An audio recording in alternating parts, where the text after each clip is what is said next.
স্বর্ণ, হিরে, মুক্ত, মানিক, এই সব কিছুকে আগে পাথর বলা হতো। তাহলে এমন কি হলো যে এদের রত্ন বলা হয়?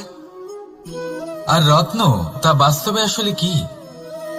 এটা হলো সেই পাথর যাকে আগে আগুনের তাপ সহ্য করতে হয়েছে, পরখ করা হয়েছে, যাচাই করা হয়েছে, এদের কাটার চেষ্টা করা হয়েছে, কিন্তু তারা কখনোই নষ্ট হয়নি, বরং তারা আরো উদ্ভাসিত হয়েছে, আরো উজ্জ্বল হয়েছে, এই সংসারে আরো প্রকাশ ছড়িয়ে দিয়েছে।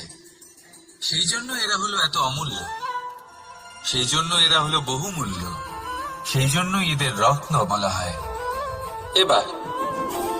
এবার মানুষের কাছেও এই নির্বাচনের অধিকার রয়েছে যে আমরা শুধু পাথর হয়ে থাকব নাকি রত্ন হয়ে থাকব। কিভাবে? আমাদের জীবনেও অনেক সমস্যা রয়েছে, বাধা আছে, বিপত্তি আছে।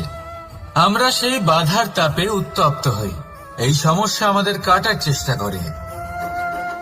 অনেক মানুষ বিভিন্ন পরিস্থিতি আমাদের ভাঙার চেষ্টা করে, কিন্তু আমাদের নষ্ট হলে চলবে না। যেভাবে এই রত্ন